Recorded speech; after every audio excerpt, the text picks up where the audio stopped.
En esta ocasión, antes de dar refugio, ¿qué edad tiene esa joven, esa pequeña en China que ha pedido el refugio?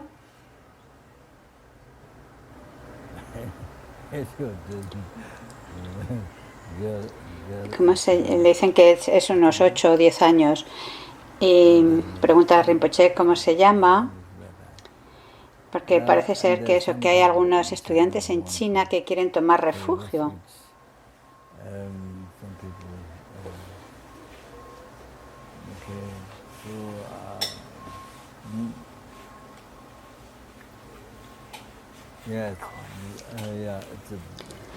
Y es algo muy, muy inteligente, muy sabio el tomar refugio, porque es solamente una vez que hemos recibido este cuerpo humano.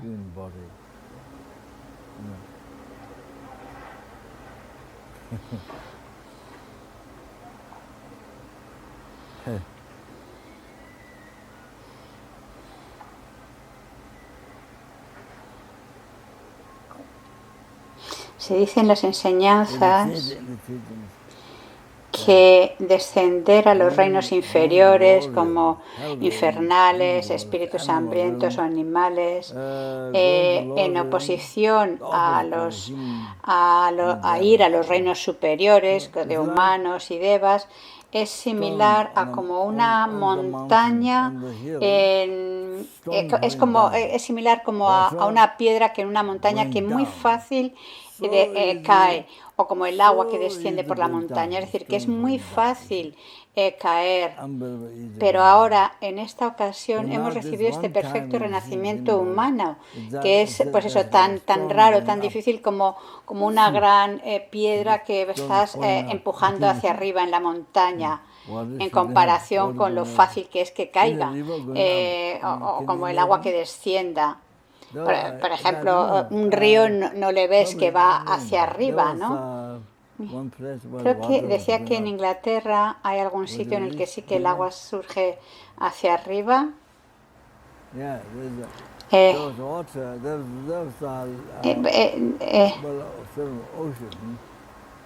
Un sitio que Rinpoche ha visto, que es como que el agua parece como que va hacia arriba.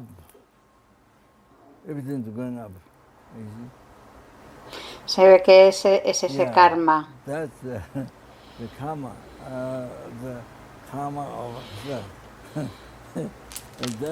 Rinpoche lo ha visto, pues se ve que en una ocasión, creo que dice.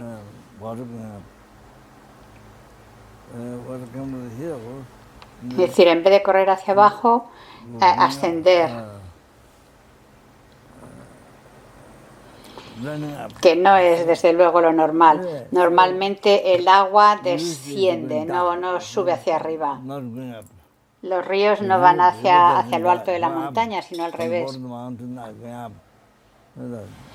Bueno, pues ahora, en esta ocasión, hemos recibido un cuerpo humano, que es como una gran piedra, similar a eso, a como una gran piedra que estás empujando por arriba de la montaña, que es muy fácil el que se caiga, el que descienda.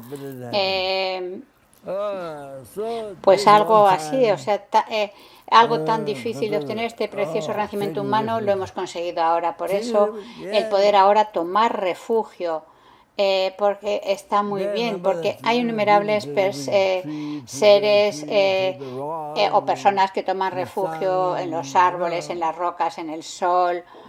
Para ellos es como si fuera su refugio a nivel último. Y hacen ofrecimientos a estos elementos de la naturaleza como si fueras el refugio a nivel último.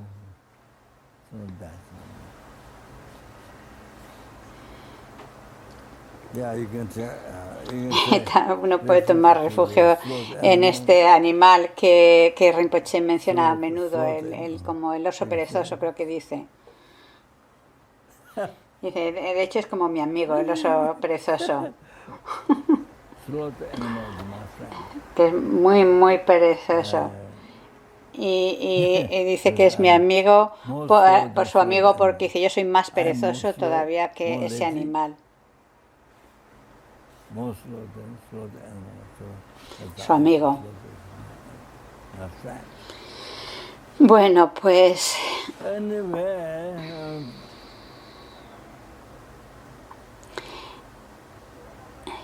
¿por qué digo que es muy inteligente el tomar refugio? Es una muy buena decisión confiar en el Buda, Dharma y Sangha, porque en esta ocasión que hemos recibido este cuerpo humano, el poder tomar refugio en Buda, Dharma y Sangha es algo increíble, es increíble. Nos ayuda a despertar. Despertar verdaderamente.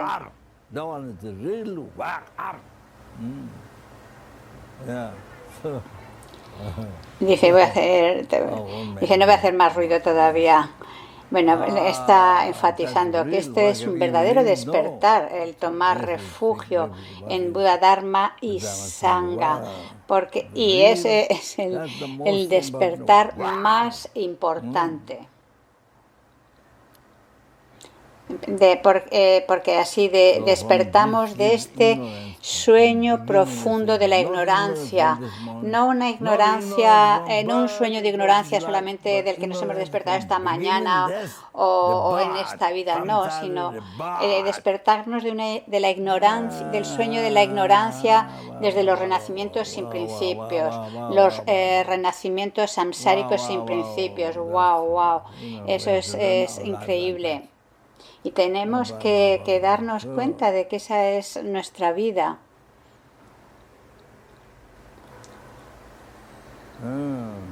Por eso, en esta ocasión, es el mejor momento, el mejor tiempo para confiar en Buda, Dharma y Sangha. Bueno, y hay personas que confían que su refugio es en elementos de la naturaleza como rocas, árboles,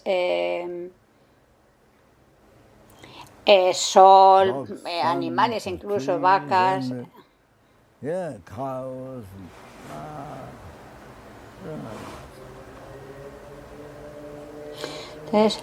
Entonces hay que tener claro en quién tomamos refugio.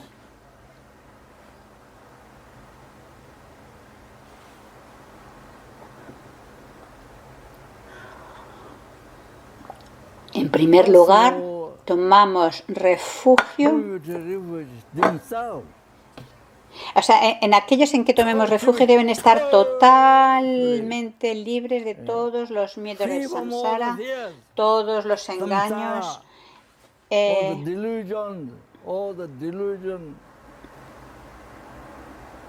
y la raíz del samsara, de donde viene el samsara, la ignorancia, el rey de la ignorancia.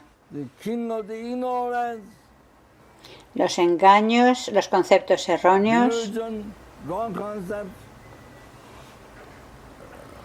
el yo,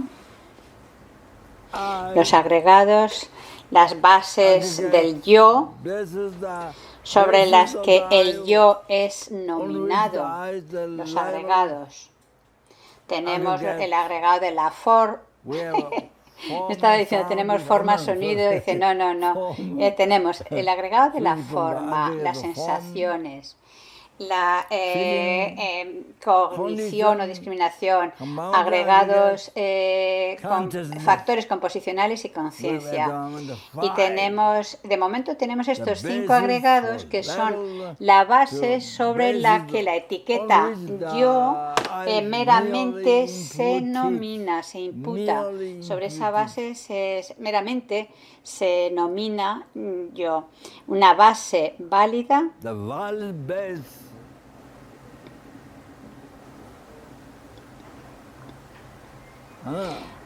son estos 5 agregados que ahora tenemos.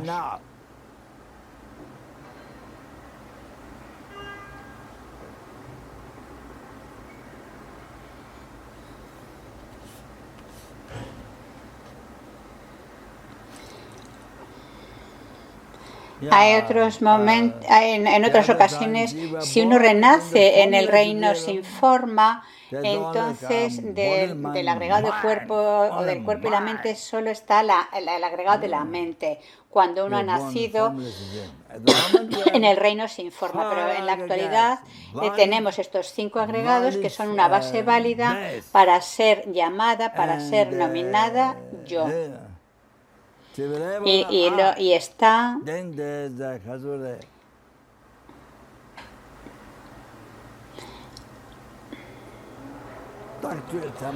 una mente válida que nomina, que etiqueta yo.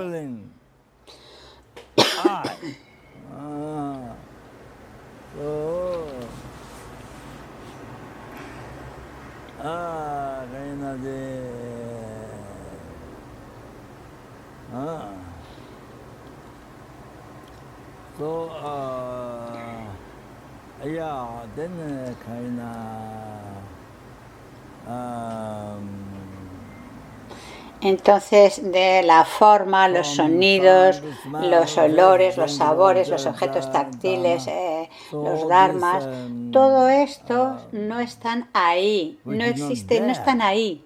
Y cuando se dice ahí, quiere decir que no existen desde ahí. Cuando se dice que no están ahí o no existen ahí, es decir, porque normalmente uno cree que existen ahí, desde su lado. Bueno, pues están completamente vacíos, solo existen desde la mente, no desde ahí.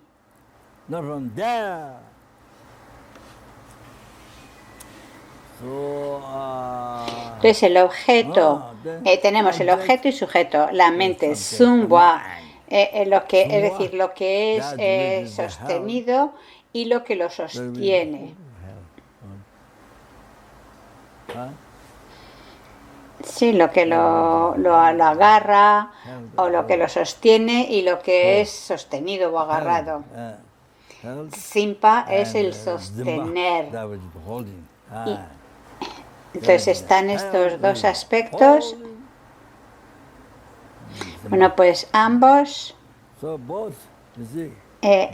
pensamos que están ahí, que existen desde ahí.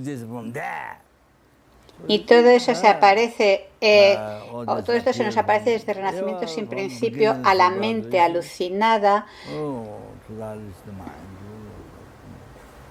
debido a las huellas negativas dejadas en la continuidad de la conciencia desde renacimientos sin principios, dejado por la ignorancia. Así pues,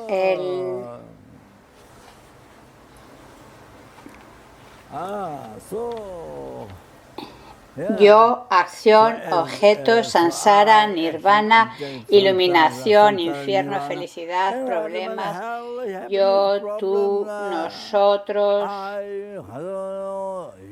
ellos y todo el resto de las cosas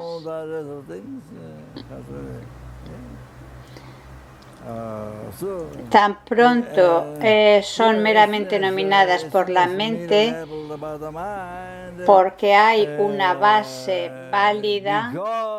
Entonces todo esto que es nominado, entonces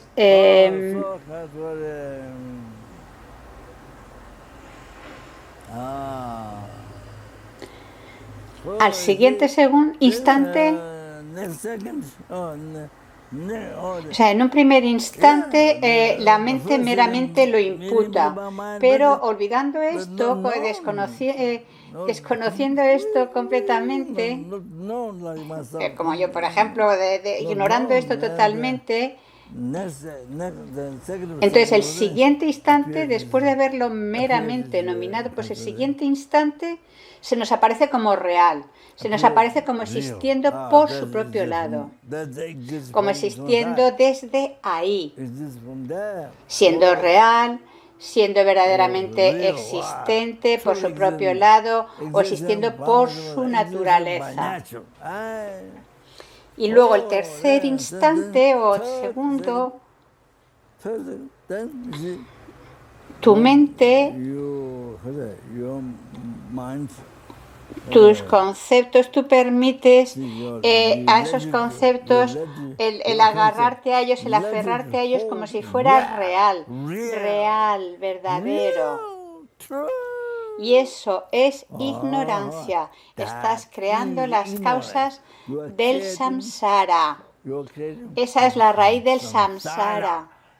Esa ignorancia. Es eso de aparecer real y pensar que eso es verdad.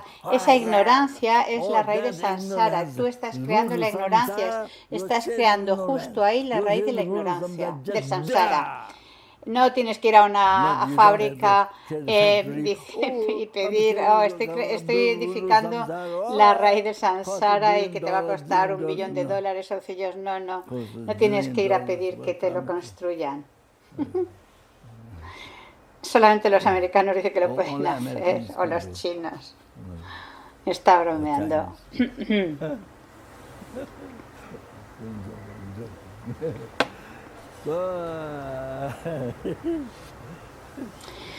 Estoy describiendo cómo la ignorancia es la raíz del samsara, cómo creamos la ignorancia. Es algo muy sutil, cómo tu mente funciona, ¿comprendes? Y esa es toda nuestra vida. Y tenemos que conocer nuestra vida. Estudiar nuestra vida. Estudiar el Dharma es estudiar nuestra vida, las bases, lo que es correcto y lo que es incorrecto. Y cómo nosotros estamos creando nuestro propio sufrimiento, las causas del sufrimiento, una vida de sufrimiento. ¿Por qué? Tenemos que comprender eso.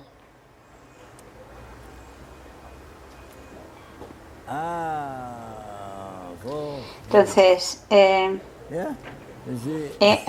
quien uno toma refugio, ese objeto de refugio ha de ser totalmente libre de la ignorancia. El creador del samsara, la ignorancia. Y entonces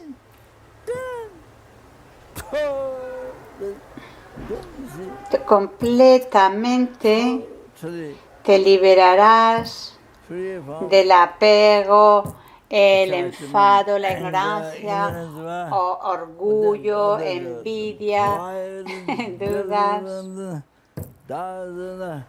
Las 3 mentes venenosas, los 6 engaños raíces, los 20 engaños secundarios. El Buda habló de 84.000 enseñanzas como remedio a los 84.000 engaños.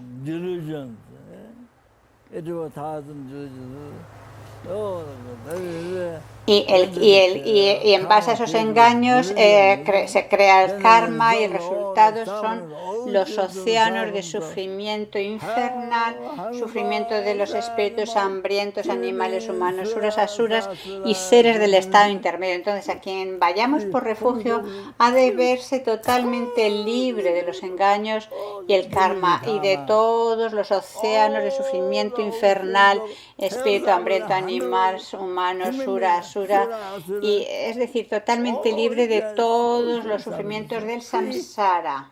Esa característica la tiene que poseer a quien quiera que tome refugio, porque si no, sin analizar, pues uno toma refugio, hace oraciones, en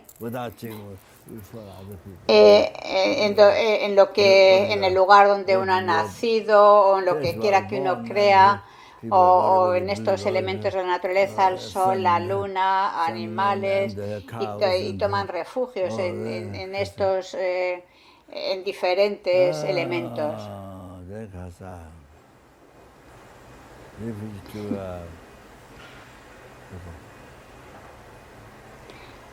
O también dice, dice, también uno puede tomar refugio en los, ¿cómo se llama? En los pulpos, que mucha gente se los come vivos, estos pulpos. Entonces, o tomar refugio en animales como arañas y demás, árboles, rocas.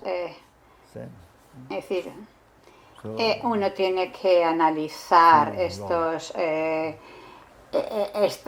características, estos objetos de refugio.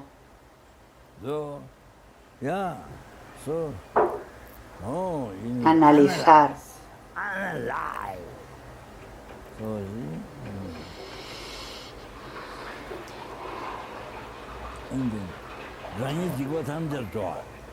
En quien quiera que uno tome refugio, ha de verse libre de todos los sufrimientos, de todos los miedos del samsara, como he mencionado antes, incluyendo la raíz, la ignorancia.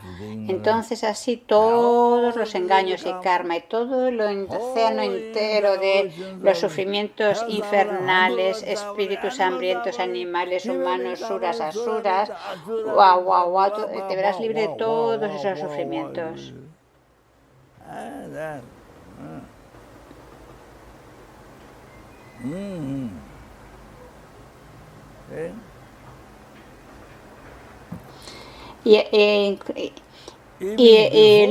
Nuestro objeto de refugio antes también sufría como uno mismo, pero ahora está totalmente libre para siempre de los océanos de sufrimiento del samsara y de sus causas, engaños y karma.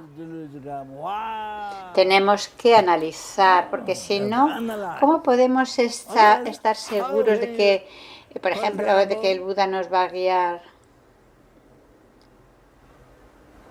Por ejemplo, una persona sin brazos estará muy limitada en poder ayudarte. ¿Cómo te va a ayudar? O el que no tiene piernas.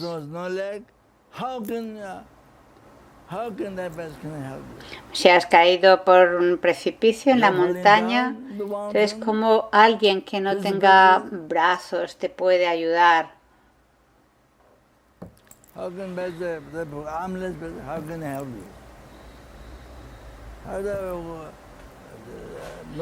O el que no tenga piernas.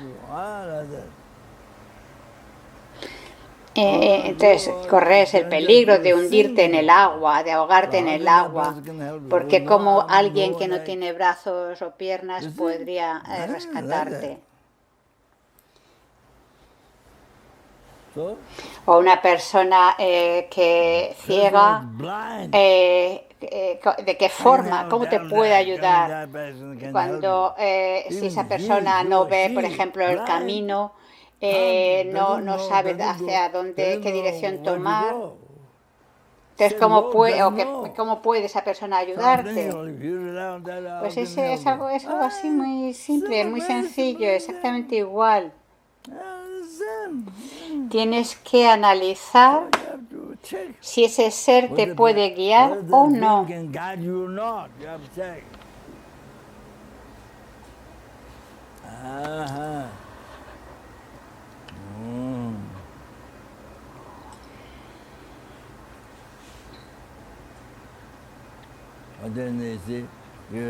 O por ejemplo, si uno piensa que el cielo o el espacio es como un dios o como una roca que confías en eso, que te puede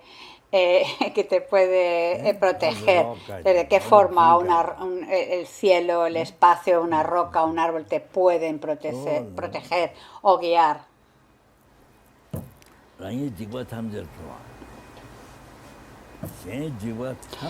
Y debería, y el objeto de refugio no solamente debería estar totalmente libre de los océanos sufrientes sansáricos, sino además ser sabio, experto en cómo liberar a los demás, en los métodos de liberar a los otros de los océanos de sufrimiento.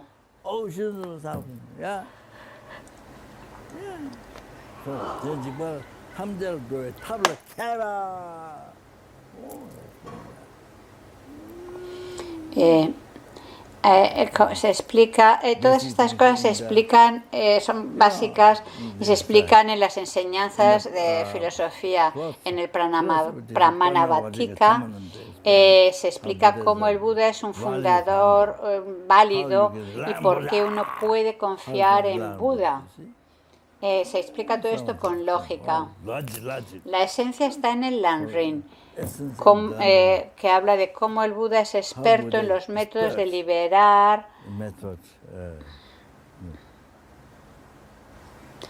a los seres de los sufrimientos, de los miedos y que es hábil, experto en los métodos.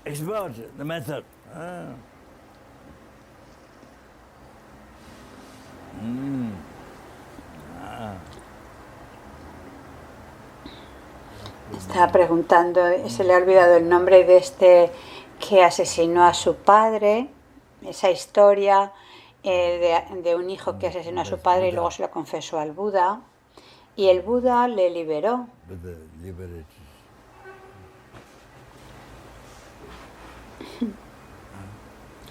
Creo que es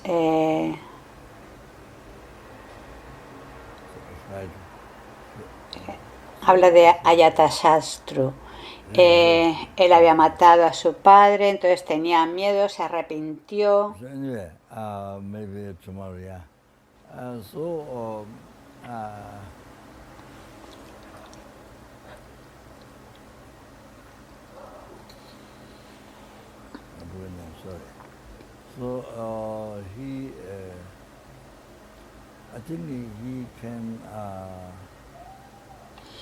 Los detalles de la historia no los recuerdo exactamente, pero bueno, el caso es que este hijo se dirigió con soldados y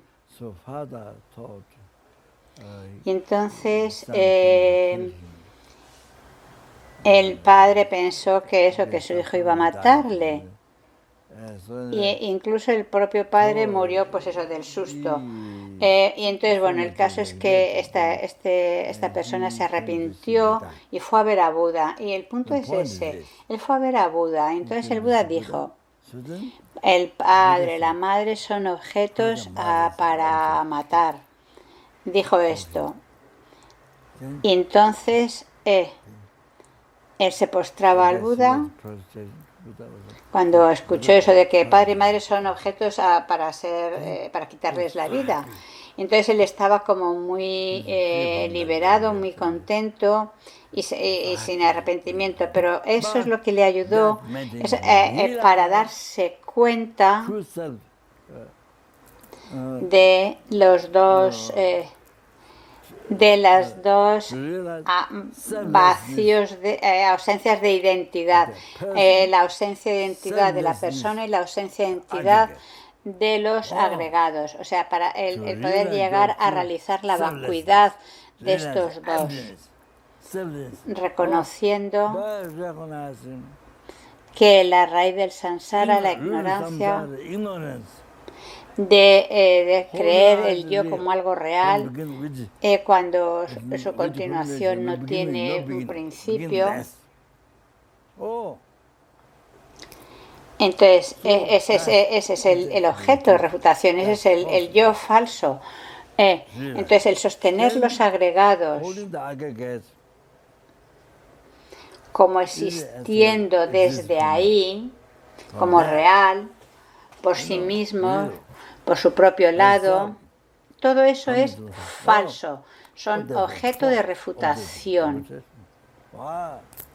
Para la fe, pero así para la mente falsa se nos aparecen como reales. Entonces el Buda le hizo darse cuenta de eso cuando dijo, padre y madre son objetos de ser acabados con ellos. Entonces él se dio cuenta que eran las no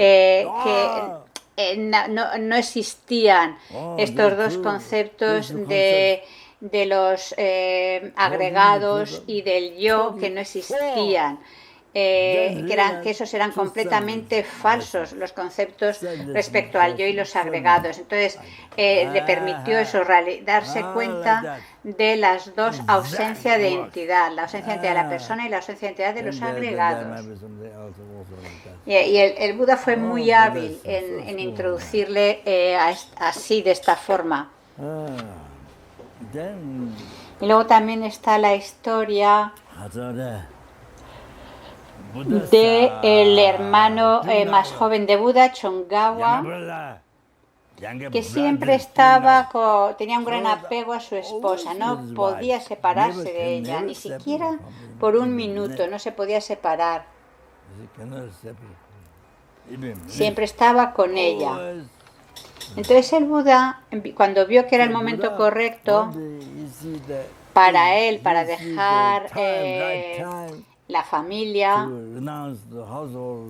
y tomar la ordenación de la renuncia, entonces ese día el Buda fue a mendigar.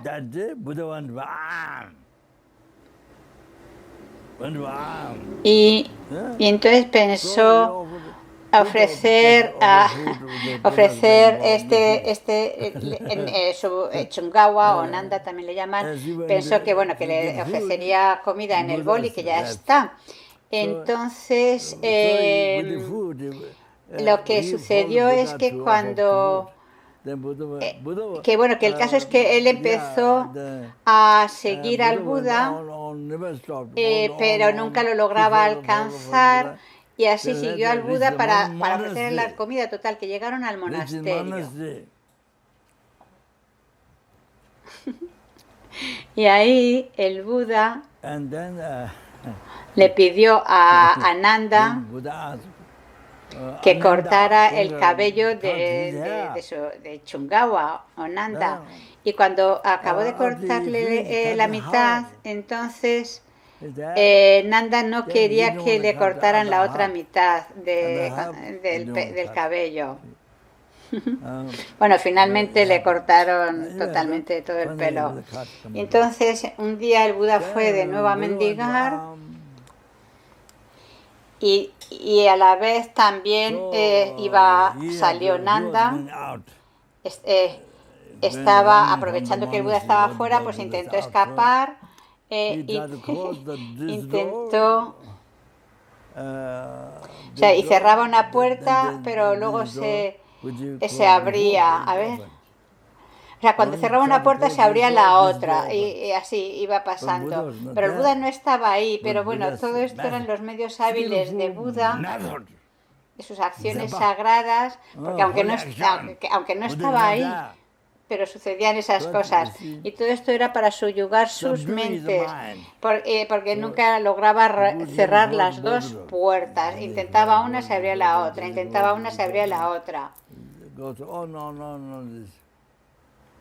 Entonces finalmente creo que salió y estaba escondiéndose de Buda. Buda estaba ya volviendo, entonces se ocultó bajo un árbol, bajo las ramas de un árbol. Entonces cuando el Buda se dirigió hacia él, cuando el Buda estaba llegando, entonces todas esas ramas que le estaban cubriendo, pues lo descubrieron. Es decir, en vez de ir las ramas hacia abajo, fueron hacia arriba y entonces descubrieron que estaba él ahí escondido. Estaba totalmente expuesto y claro que supongo con mucha vergüenza, seguramente.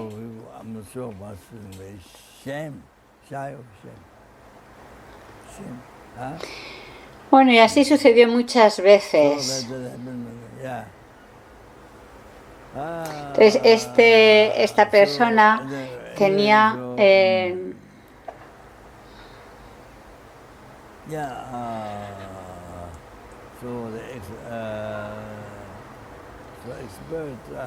un gran apego.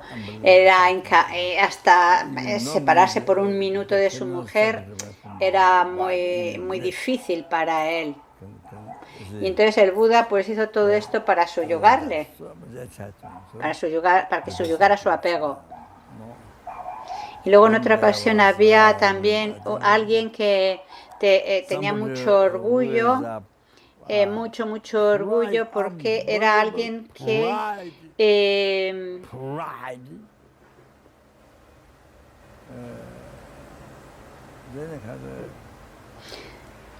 tocaba muy bien el piano, creo.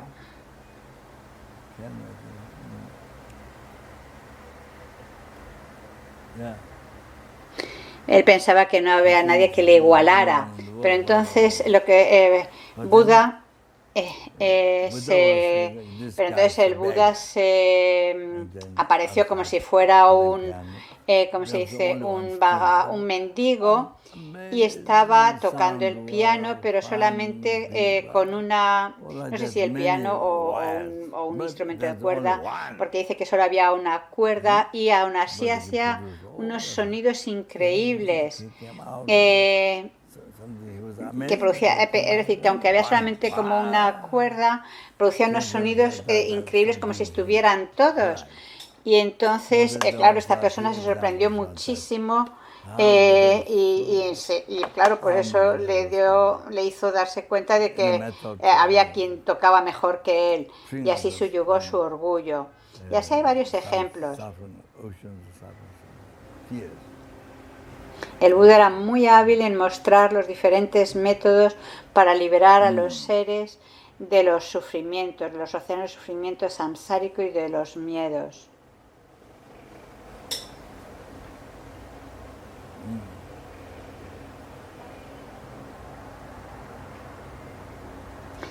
Entonces,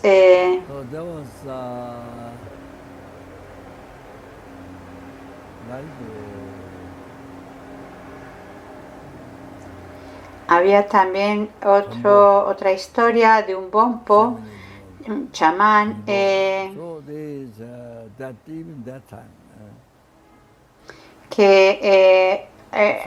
sucedió que una persona murió y su conciencia entró en el cuerpo de otro, y predecía cosas, y contaba la historia de la familia. Estas cosas pasan incluso en la actualidad, y no solo en Tibet y Nepal, sino en Singapur y China y en estos otros sitios también pasan cosas de estas. Y luego cobran mucho dinero, y esto es debido al karma, y pueden relatar muchas historias diciendo: esa persona no me trató bien, o hizo estas cosas malas, y luego piden dinero. Incluso el sonido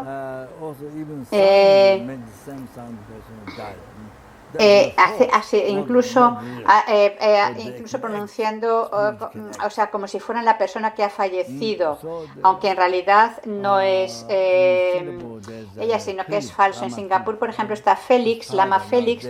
Su padre había fallecido hace mucho tiempo. Y su padre, de hecho, su padre creía en esto, y su padre le pidieron mucho dinero, y de hecho dio mucho dinero y perdió mucha riqueza, pero en realidad era falso todo eso.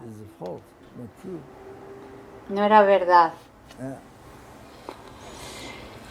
Entonces, bueno, el caso es que el Buda, para probar que esos espíritus eran falsos, dice, si no crees en Buda,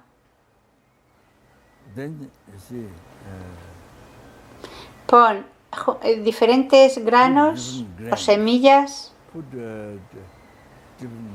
que vengan de diferentes familias, envuélvelas en una tela,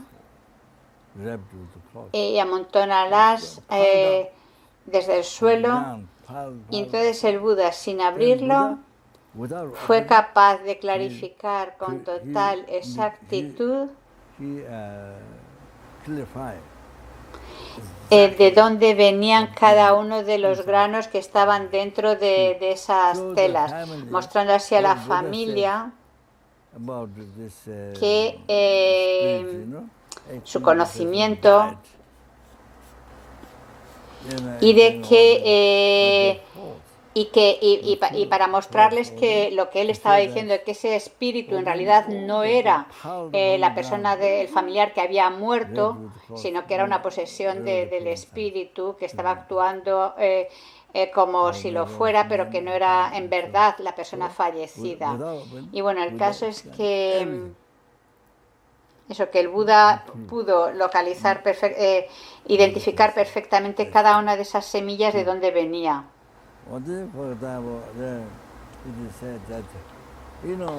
O por ejemplo, también se dice, si diferentes plantas se cortan de diferentes lugares del mundo en pequeños trocitos y las pones en el océano y se mezclan o están ahí a remojo durante cientos de años y luego las sacas, el Buda puede saber sin el más mínimo error de dónde viene cada una de esos trocitos de plantas.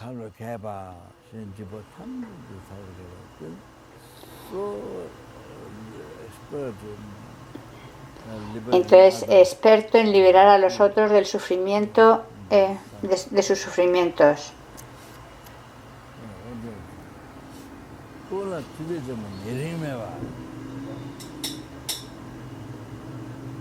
O por ejemplo, también, si una persona ofrece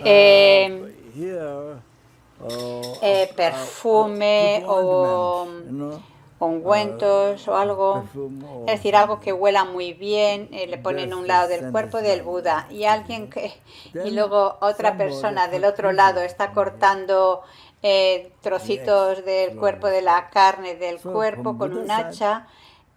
Bueno, pues para el Buda va a mostrar exactamente la misma compasión tanto al que le está cortando como al que le está ofreciendo esos perfumes. Por parte del Buda no va a haber una diferencia en cuanto a la actitud hacia ellos.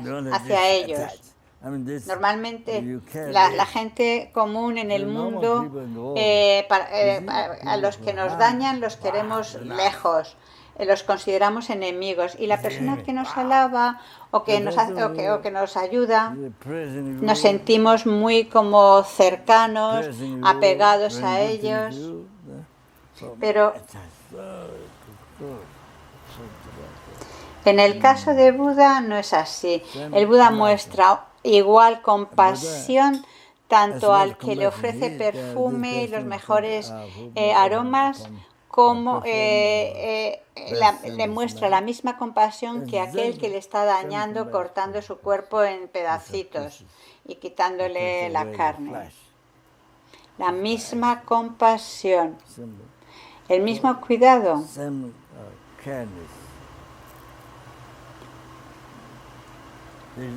Hay cuidado, es decir, el Buda no discrimina.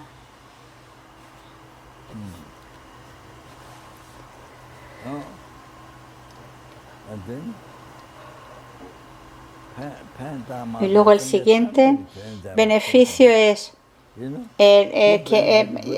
quien beneficia a Buda y quien no beneficia a Buda. Por parte del Buda, él va a beneficiar, va a trabajar exactamente igual a cada uno de los seres, infernales, espíritus hambrientos, animales humanos, suras, asuras y seres del estado intermedio. Por parte del Buda, el beneficio que ofrece es exactamente igual a cada uno de los seres. No es que, por ejemplo, aquel que le critica entonces lo deja de lado y aquel que lo alaba pues sí le presta atención. No es el caso con Buda. Por parte de Buda, a cada uno de los seres beneficia por igual. Por tanto, si tomas refugio en Buda, definitivamente Buda te va a salvar, te va a guiar. Esa es la razón. Son 4 razones en las que se han mencionado. Por un lado, libre de las causas del samsara, la ignorancia y los engaños y karmas, y libre de todos los sufrimientos samsáricos.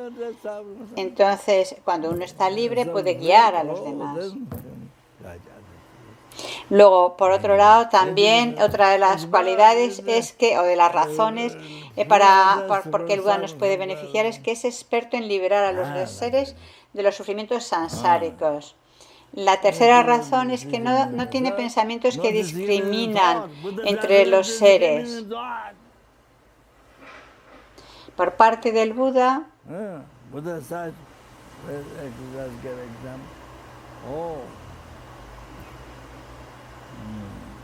no discrimina a los seres, se preocupa por igual hacia cada uno de los seres, tanto los que le ayudan o le hacen ofrecimientos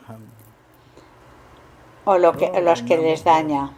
Y luego la cuarta razón es que los seres que se benefician, o sea, que por parte del Buda no hay discriminación en cuanto a los seres, los beneficia por igual a todos los seres. Por tanto, si confías en Buda, Dharma y Sangha, si confías en Buda, definitivamente te va a guiar. Y tienes que saberlo, tienes que recordarlo sabiendo las razones.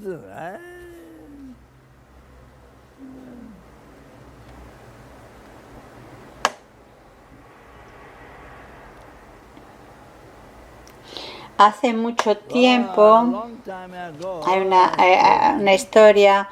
En Hong Kong había una familia muy rica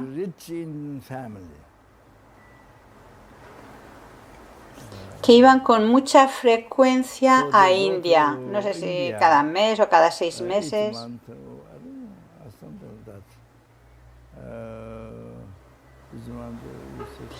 La madre solía ir a ver a su maestro,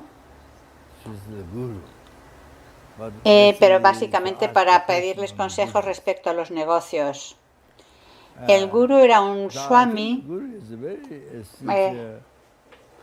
alguien que había renunciado a la vida, era un verdadero practicante de Dharma, practicante hindú, pero muy, muy sincero, sin el más mínimo apego a esta vida. No tenía apego a esta vida, era un verdadero practicante de Dharma hindú, y por tanto seguía a Brahma, o no sé si dice Indra, Brahma, es decir, a los dioses.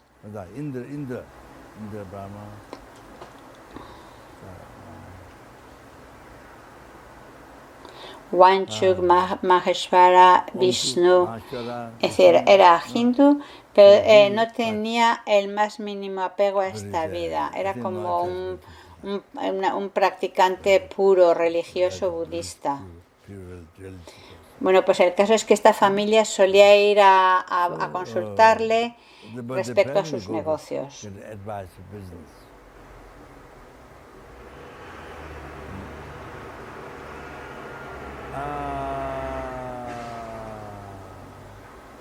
Entonces, en una ocasión, el gurú estaba ya a punto de fallecer y les llamó, Indra, Brahma, Maheshwara, Vishnu, les llamaron.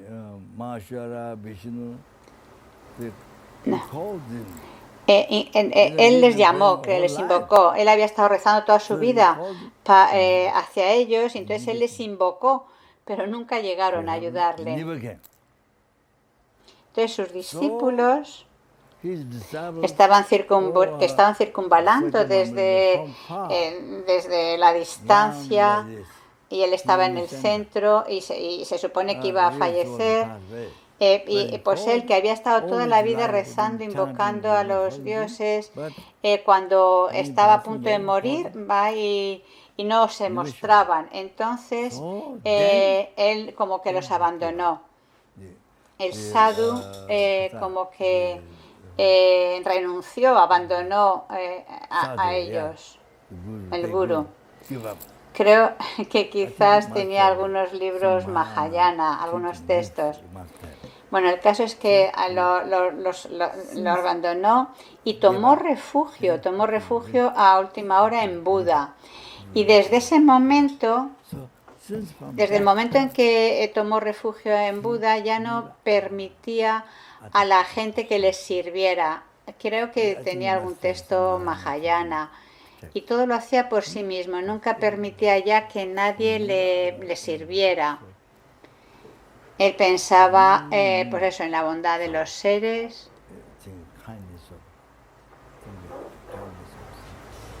Entonces él estaba, pues eso, él tomaba los problemas y les daba la libertad, el placer, la comodidad a los demás.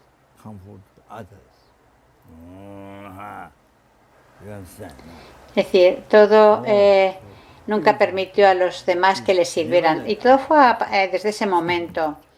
Y entonces, normalmente él iba de su casa al templo y en ese camino la gente le adoraba, le rezaba. Y entonces empezó a ir menos y menos al templo.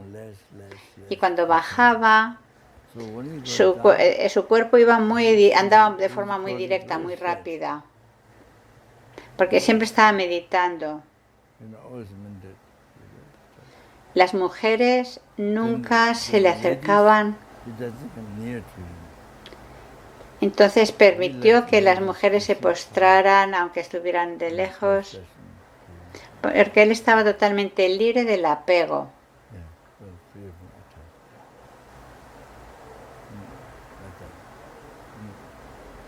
Y esto creo que lo hacía incluso antes de ser budista.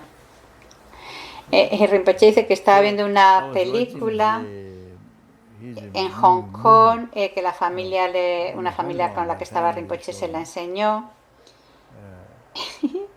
Y yo estaba así reclinado con la espalda, y el padre y la madre, el padre de la familia estaba como muy sorprendido de la posición que yo tenía, así como reclinado con la espalda, en vez de estar como su guru, como su swami, en una posición así más como recta o digna, no sé. Y creo que eso, que se sorprendió de ver mi postura, estaba como impactado. Pero como su guru pues se hizo budista a última hora, es en base a eso por lo que esta familia rica vino a nuestro encuentro.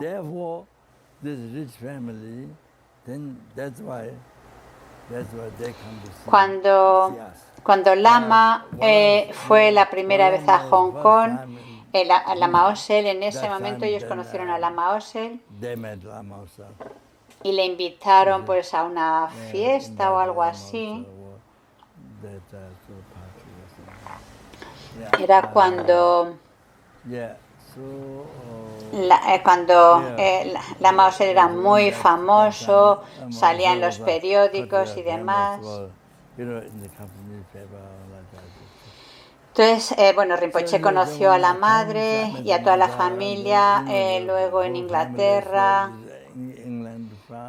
al resto de la familia la conoció en Inglaterra, Francia, pero sobre todo en Inglaterra y en diferentes países, porque estaba repartida por varios países.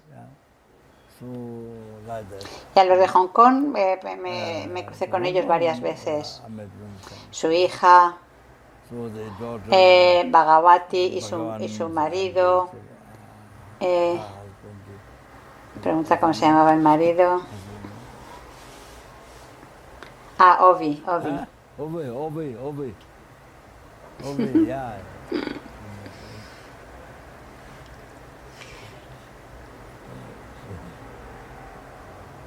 Bueno, y el caso es que siempre me preguntaban pues para el éxito de su negocio.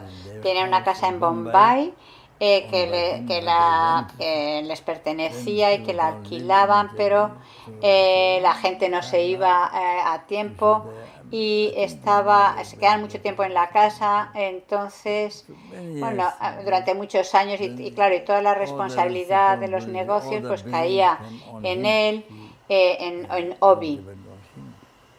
Y bueno, y entonces siempre me preguntaba a mí y a Pemba las preguntas, llamaba a Pemba quizás, madre mía, 60 veces al día cuando tenía problemas. Wow.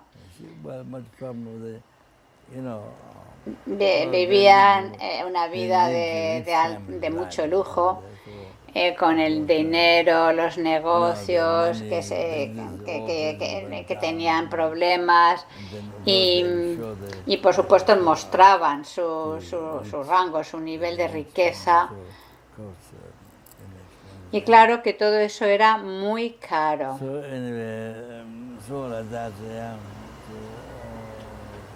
Entonces él pidió para que se hicieran pullas poderosas o algo así. Y entonces en una ocasión Pemba les regañó. Pemba pacientemente le escuchaba, respondía a las 60 llamadas cada día y ya con el tiempo ya empezaron a llamarle menos, luego 30.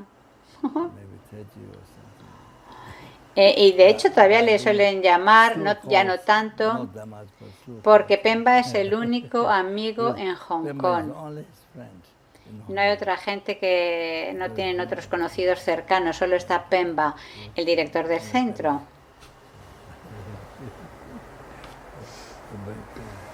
Hay dos directores en el centro, Esther, que es la encargada del dinero, y Pemba, que es el maestro residente de Dharma, y que bueno, que es pariente de Rinpoche, Pemba. Bueno, pues entonces el caso es que en una ocasión salió que lo apropiado era que leyeran 60 veces el Arya Sangata Sutra. Y lo hizo. Entonces, sorprendentemente, lo hicieron, pero pero creo que no prestó atención ni siquiera a una palabra, al significado de una palabra. Simplemente lo leía. Aunque creo que no pensaba, reflexionaba ni siquiera en el significado de una palabra, simplemente leía y leía, lo recitaba. Y como su guru.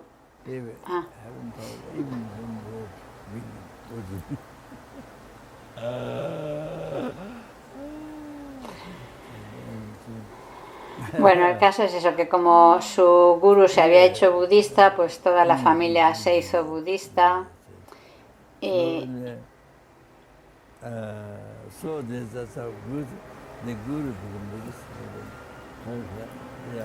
así es como nos conocimos. Bueno, esta simplemente ha sido una historia que os he compartido.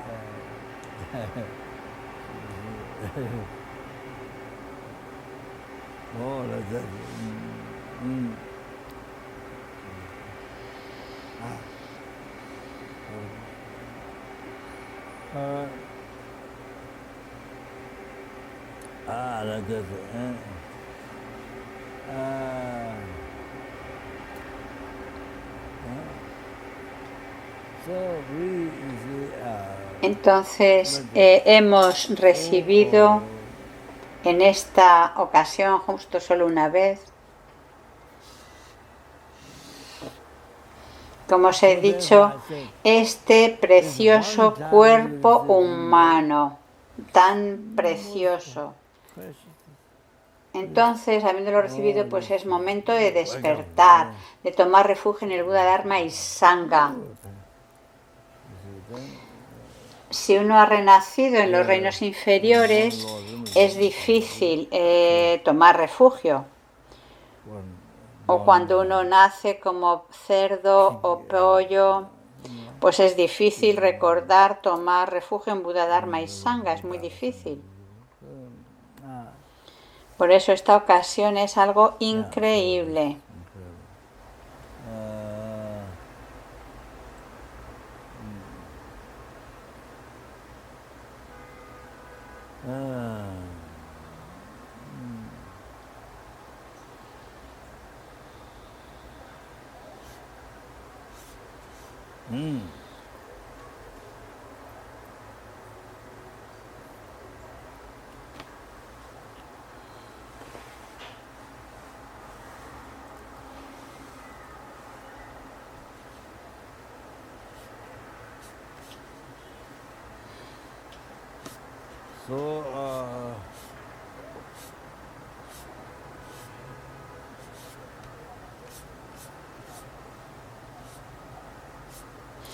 Entonces, habiendo tomado refugio en el Buda, Dharma y Sangha,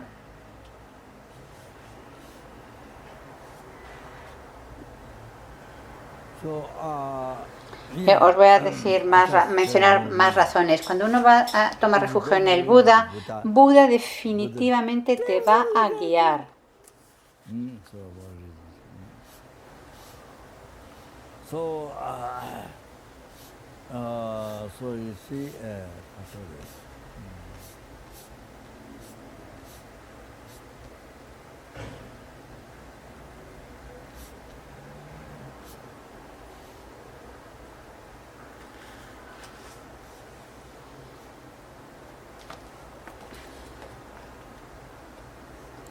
El Bodhisattva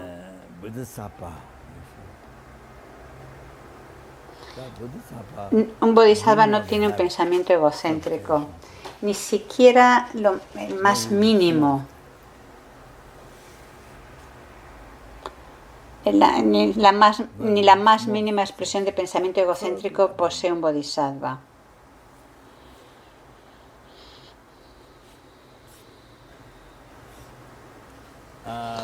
Y como debido al pensamiento egocéntrico,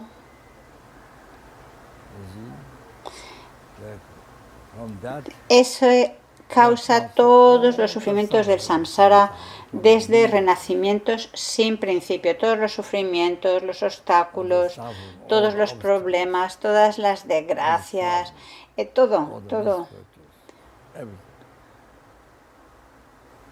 O el que seas afectado por magia negra o por diferentes desgracias, todo eso viene del pensamiento egocéntrico y eso ha venido sucediendo desde renacimientos sin principio. Entonces, si no practicas bodhicitta, no generas la bodhicitta de estimar a los demás, soltar el yo y estimar a los demás,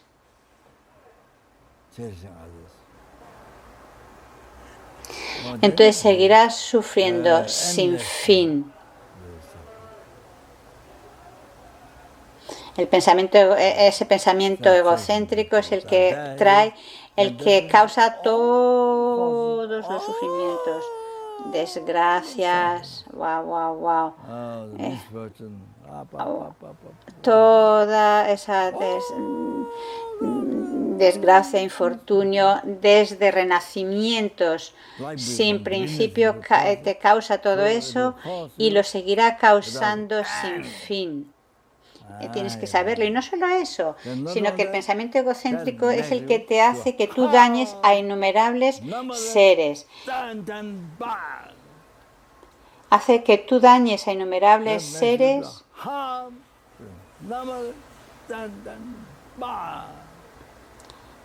igual que tú estimas tu felicidad, el yo y abandonas a los demás. Eso en sí es el daño, es dañar a otros. La naturaleza de esa mente es dañar a los demás. Y de esa forma no los beneficias, sino que les dañas. Entonces, dañar a innumerables seres y provocarles sufrimiento desde renacimiento sin principio hasta ahora. Bueno, pues seguirás de nuevo. Si no cambias tu mente, en la bodichita de nuevo no habrá fin, será sin fin. Seguirás dañando a innumerables seres. Y eso es lo que sucede cuando tú tienes ese pensamiento egocéntrico que estima al yo. Y así puedes ver tu vida. El Dharma es acerca de aprender de tu vida, aprender de los errores que has cometido. Y eso es erróneo, porque te estás dañando a ti y dañando a todos los seres.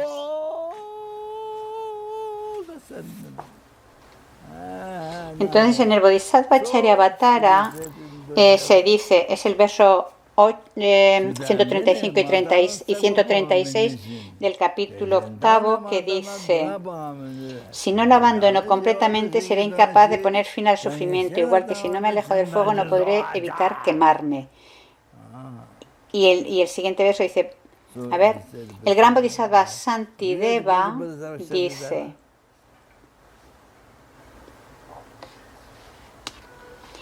en tanto que yo no suelte ese fuego de mi mano, pues el que sienta mi mano arder no va a parar. Pues exactamente igual, si yo no suelto el yo, si no abandono el yo, no podré abandonar el sufrimiento. Si no abandono el yo, el sufrimiento no podrá ser abandonado. Por tanto, para apaciguar, para dejar de dañarme a mí y dejar de dañar o apaciguar el sufrimiento de los seres, los innumerables seres, entonces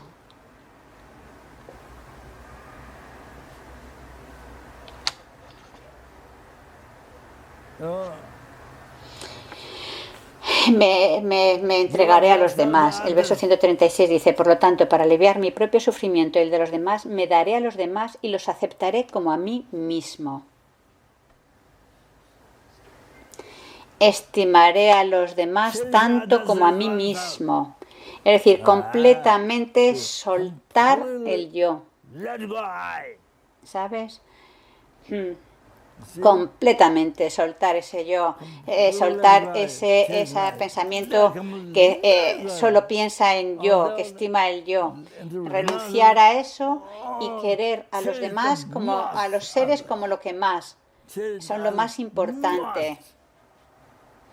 Esa es la naturaleza de la bodhicitta. Y entonces tú te conviertes en bodhisattva. Y antes de eso tienes que tener la realización de la renuncia, de cómo tu samsara es de la naturaleza del sufrimiento. Completamente. Es como que es como si tu cuerpo desnudo estuviera sentado en un arbusto espinoso, así ves el sufrimiento, o como estar sentado en la punta de una aguja, o como tu cuerpo sobre agujas. Pues el samsara es algo así, y tienes que realizar cómo es el samsara, cuál es la naturaleza del samsara, cómo el sufrimiento del samsara es así. Y si no eres consciente de la naturaleza última del sufrimiento del samsara, si ves el samsara como si fuera un jardín precioso, como se menciona en la Machopa, Panchen Losang Chokyi Gyaltsen, si vives con esa alucinación, creer que en samsara es estar como en un precioso parque, estás completamente alucinado, en vez de ver el sufrimiento. Lo ves como si fuera un parque hermoso. Hace alusión al verso 88 de la Machopa.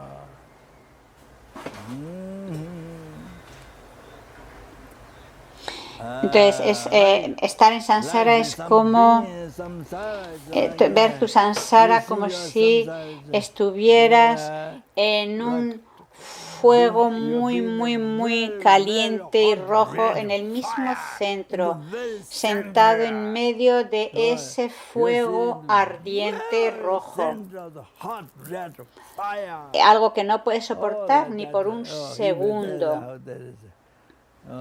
Pues así, si te das cuenta que como tu samsara es de la naturaleza del sufrimiento, en vez de percibirlo como un hermoso parque. Porque si lo ves como un hermoso parque, no te das cuenta de cuál es la naturaleza del sufrimiento del samsara.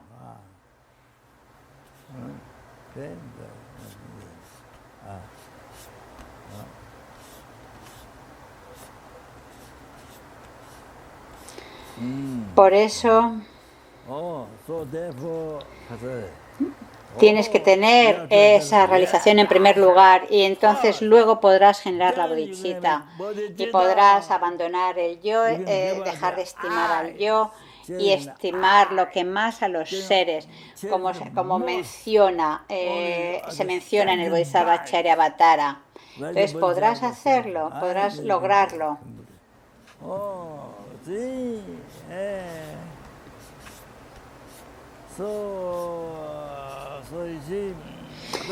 Un bodhisattva que estima un bodhisattva estima a los seres como lo que más, como lo más precioso, lo más bondadoso, lo más querido.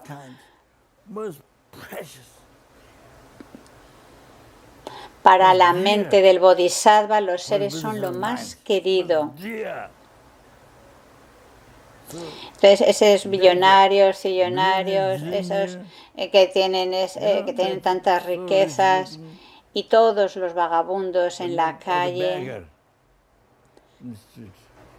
para el bodhisattva son exactamente igual en cuanto al amor que les tiene. Mucha gente, por ejemplo, mucha gente no les gustan los pobres.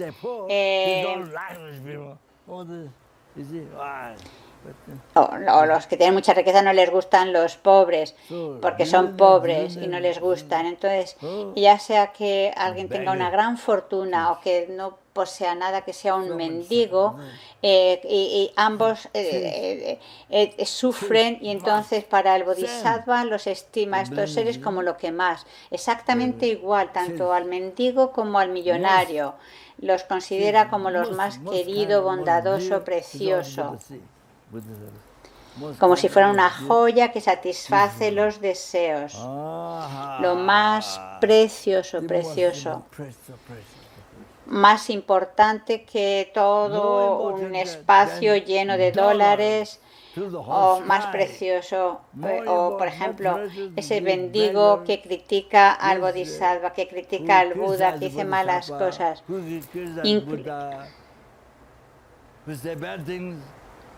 Incluso a ese bodhisattva, a ese mendigo, por parte del Buda, lo consideran como lo más precioso, querido, bondadoso, joya que satisface los deseos. Y para completarla, para lograr la iluminación necesitamos completar la acumulación de sabiduría y méritos, o la acumulación de méritos de sabiduría y méritos de virtud, y todo esto lo logramos gracias a los seres por su bondad, no por sus cualidades, sino las cualidades de un Buda, o sea, por la bondad del Buda. Para un bodhisattva, estos seres son más preciosos que todo el espacio lleno de joyas que satisfacen los deseos. Para ellos es nada. Por ejemplo, ese ser que critica al Buda o al bodhisattva, pues lo considera como lo más precioso. Mucho más precioso que joyas, diamantes, joyas que satisfacen los deseos. Todo eso no sería nada porque no puede, no nos puede liberar de los reinos inferiores, no podemos purificar con ellos el karma negativo, librarnos del samsara, ni del nirvana inferior, ni pueden hacer que logremos la iluminación, pero los seres sí lo pueden hacer, pueden ayudarnos a satisfacer todos los deseos. Entonces, para un bodhisattva son lo más precioso, lo más querido. Y ahora son innumerables los bodhisattvas y todos piensan,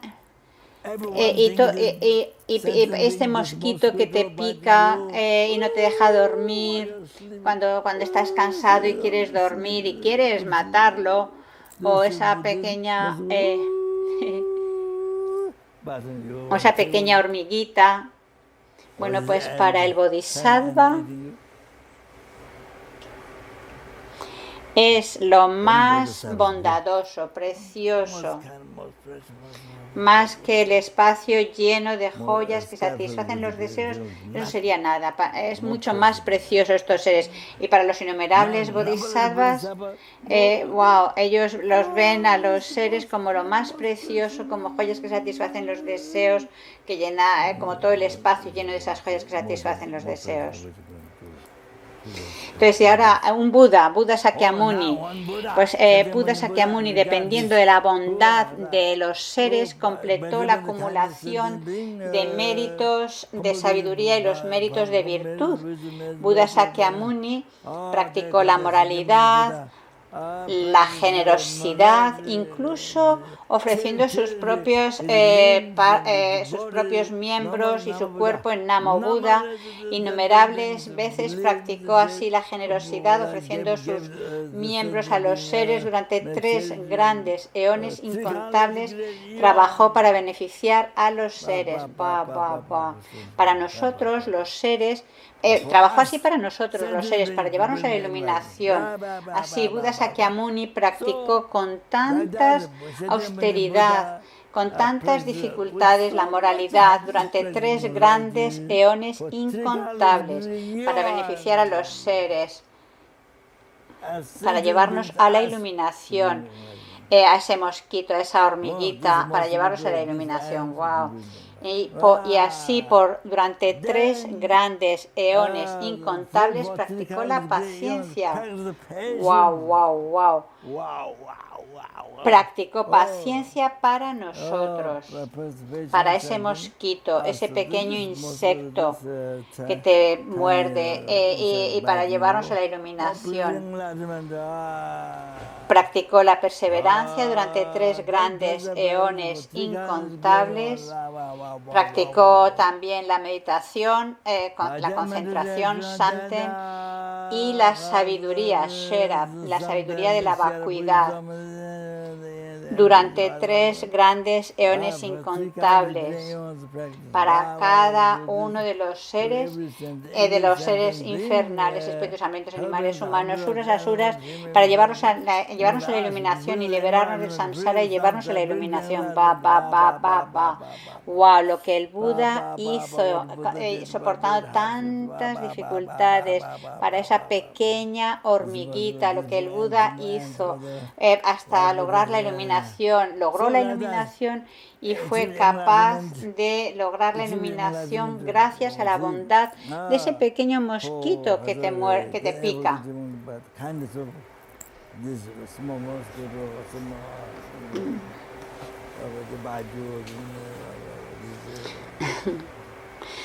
Entonces así ahora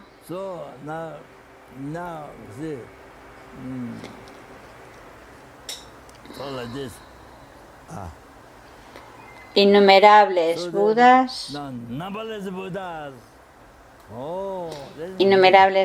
estimaron, te quieren, te aprecian este mosquito que te muerde, que te pica, a los innumerables seres. Es lo que los Budas estiman, los innumerables Budas estiman lo que más, incluyendo esos mosquitos que hacen ese sonido que nos molesta tanto. Bueno, pues los Budas es a lo que más estiman, a todos los seres. Por tanto, ahora tomamos refugio en Buda, Dharma y Sangha, tomamos refugio en el Buda. Por supuesto, el Buda nos guía, claro que sí. Mi razón es esa. ¿Por qué os digo todo esto? Para que tengáis la total seguridad de que en esta ocasión el Buda definitivamente te está guiando, especialmente cuando tomas refugio en el Buda. Bueno, ok, lo vamos a dejar ahora de momento aquí, y eso que no he empezado a dar refugio.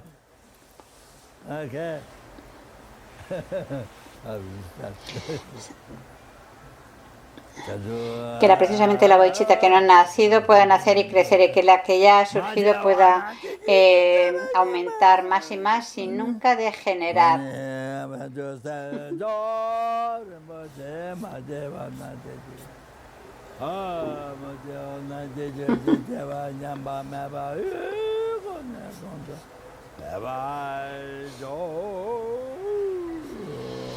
A ver, ahora Samsara y Nirvana carecen de un átomo de existencia inherente, mientras la causa, efecto y originación dependientes son infalibles. Solicito tus bendiciones para discernir el significado del pensamiento de Nagarjuna, que ambos aspectos son complementarios y no contradictorios.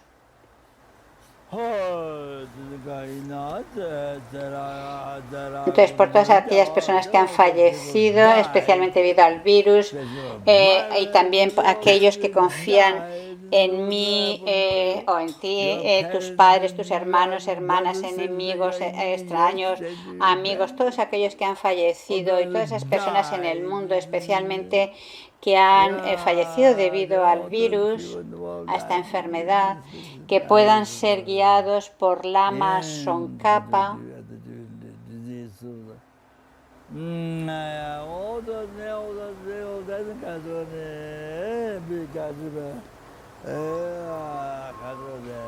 en todas sus vidas, que tanto tú como tu familia podamos ser guiados por Lama Tsongkhapa en todas nuestras vidas y nunca separarnos del camino puro que alaban todos los Budas. Y no solamente los que han fallecido, sino también por los vivos y todos los estudiantes, benefactores, todos aquellos que se han ido, que ya no están con nosotros, también la gente negativa que daña a tantos seres, que todos puedan encontrar el sagrado Dharma de Buda, abandonar las causas de sufrimiento, practicar las causas de felicidad, de virtud, generar la bodhicitta, nunca dañar a los seres, a ningún ser, sino solo beneficiarles hasta el logro de la iluminación.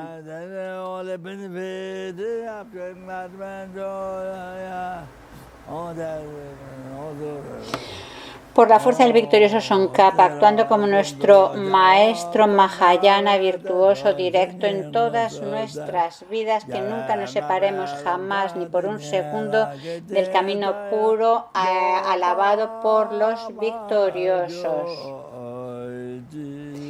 Y que pueda encontrar las enseñanzas del victorioso Sandrapan, que vivió una vida de una moralidad eminente, muy pura y con un corazón valiente, practicando las acciones extensas de los bodhisattvas y el yoga de los dos estadios, la sabiduría suprema trascendental de vacuidad de gozo no dual. Hacemos también la dedicación de Nagarjuna del Tonlen.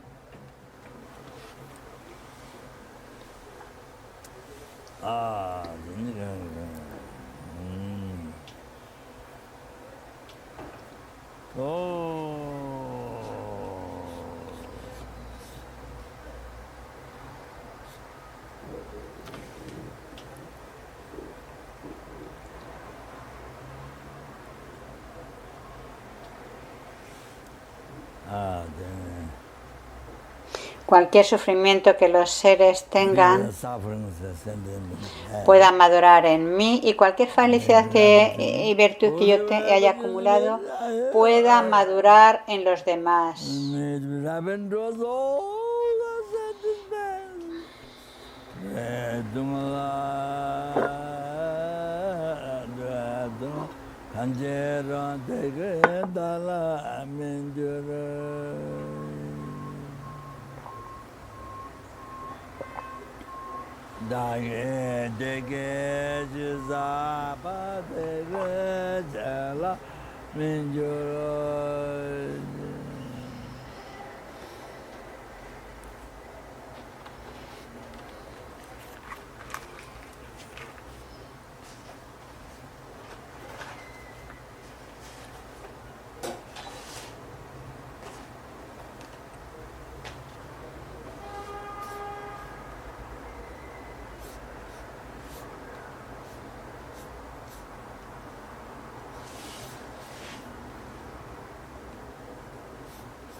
Debido a los méritos del pasado, presente y futuro acumulado por mí, los méritos de los tres tiempos acumulados por los innumerables seres y Budas, que cualquier ser que me vea, oiga, escuche, se acuerde de mí, me toque, que solo por eso, también que cualquier ser al que yo vea, escuche, me acuerde, toque, oiga o hable, que inmediatamente sus sufrimientos se apacigüen y que puedan lograr una felicidad y paz perfecta, incluyendo la iluminación.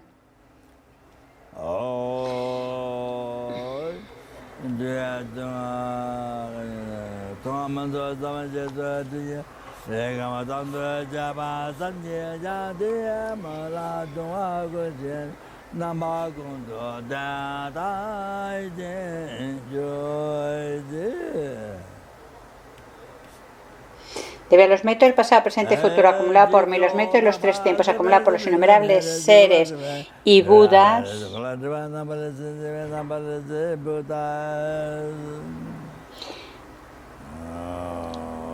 que no existen por su propio lado,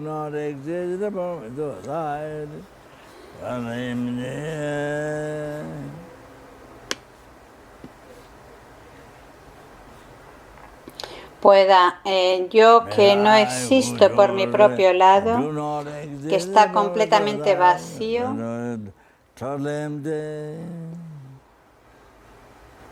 lograr la iluminación, la budeidad, que no existe por su propio lado, que está completamente vacía,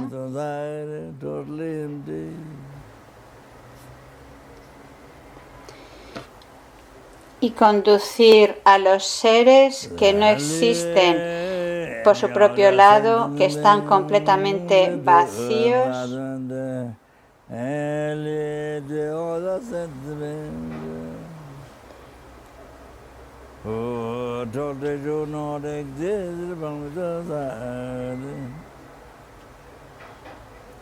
a ese estado de budeidad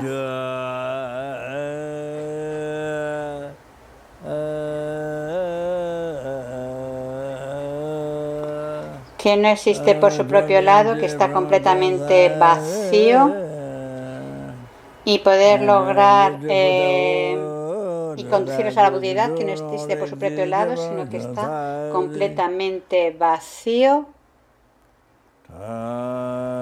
y hacer esto por mí mismo solo.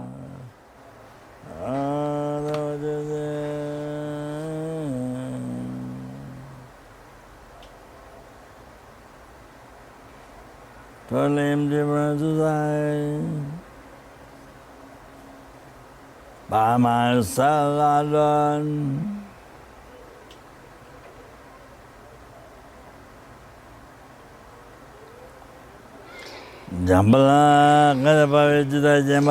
Dedico todas estas virtudes para poder adiestrarme como el héroe Manjusri que conoce la realidad y así como Samantha. Dedico todas mis raíces de virtud con la dedicación elevada como la mejor por los victoriosos de los tres tiempos para poder tener su perfecta conducta. Para santidad el Dalai Lama y luego la Mazopa Rinpoche. Joya que satisfaces los deseos, fuente de todo beneficio y felicidad en este mundo, incomparablemente bondadoso supremo te enseñas que tu vida sea muy larga y tus sagrados deseos satisfacerse espontáneamente. Y la oración de larga vida de Lama Zopa Rinpoche, tú que mantienes el camino moral del Salvador, que sirves como generoso que lo soporta todo, sosteniendo, preservando y extendiendo la victoriosa doctrina de Manjanat, que llevas a cabo oraciones magníficas que honran a las tres joyas. Salvador mío y los demás, tus discípulos, te lo ruego, ten una vida larga.